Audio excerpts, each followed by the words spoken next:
Hello and welcome. Today, we're going to go on a little journey together. We're going to explore the numbers we use every single day, but we're not going to treat it like a boring math lesson. Instead, think of it as a journey along the number line, where we'll collect numbers step by step. So, let's get started. Here's our plan. First, we'll take a walk on the line to start our collection. Then, we'll zoom in on the gaps and figure out what rational numbers are all about.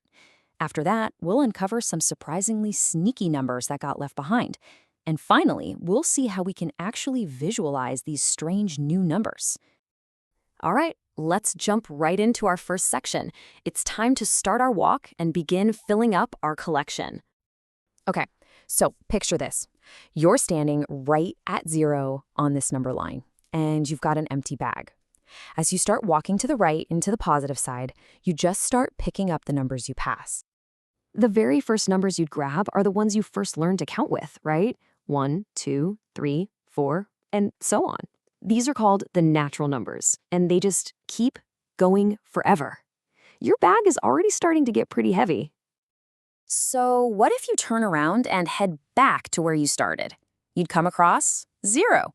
If you pick that up and toss it into your bag with all the natural numbers, you've now upgraded your collection. You've got the set of whole numbers.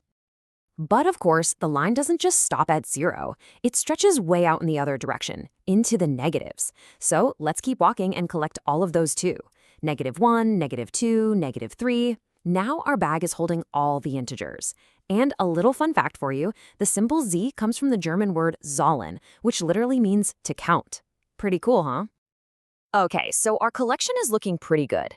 We've got all these nice, evenly spaced integers. But if you look really close at the number line, what about all that space in between the integers? It's time to fill in those gaps.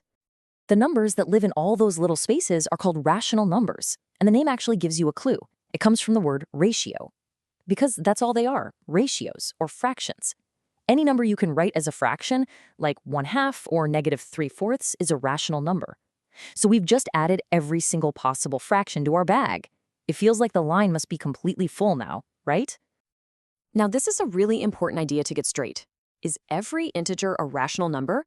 Yep, that's true, because you can write any integer, like say 5, as a fraction. Just put it over 1. But does it work the other way around? Is every rational number an integer? Nope, definitely false. A number like 3/5 is a rational number for sure, but it's not a whole integer. You know, it might not seem like there's a lot of room between 1 and 2, but when we're talking about rational numbers, there's a whole universe in there. So how would we actually go about finding, let's say, 5 of them? Let's do a quick hands-on example. Here's a super simple trick. Since we want to find 5 numbers, we just add 1 to that, so 6, and use that as our denominator. We rewrite 1 as 6/6 and 2 as 12/6. And boom, just like that, you can see all the numbers hiding in between. 7/6, 8/6, 9/6, 10/6, and 11/6. See? Easy. And that simple example shows us something that's honestly kind of mind-blowing. We just found 5 numbers. But we could have used a denominator of 1,000,000 and found almost 1,000,000 numbers in between. Between any 2 rational numbers you can possibly think of, there are infinitely many more. The line must be absolutely jam-packed. There can't possibly be any room left. So our bag is literally overflowing. We've got natural numbers, integers, and what seems like an infinite number of fractions. It really feels like we've accounted for every single point on that line. But have we? So let's just pause for a second and really ask ourselves that question. After we've collected all of those integers and all of those countless fractions, is our job actually done?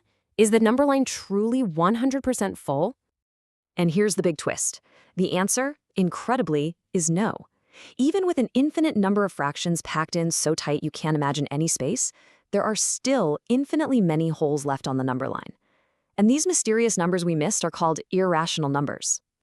Let's look at the difference. A rational number, like 33 divided by 5, gives you a nice clean decimal, 6.6. It just ends. Other rational numbers might repeat. Like 1/3 is 0.333 forever. But then you look at something like the square root of 3. That decimal just keeps going and going and going with no pattern. It never repeats. It's irrational. So that's really the heart of it. Irrational numbers are the ones that you just can't write as a simple, neat fraction. Some famous ones you probably heard of are pi or the square root of 2. They're kind of like the wild cards of the number system.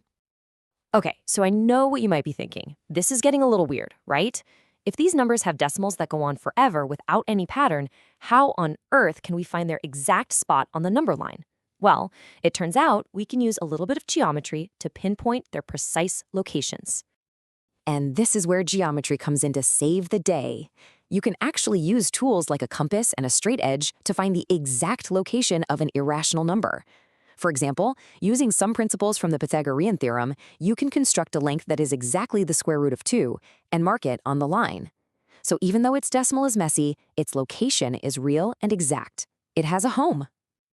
And this isn't just a one-off trick. The same geometric method works for all sorts of other irrational numbers. Here, you can see it being used to find the exact spot for the square root of 4.5.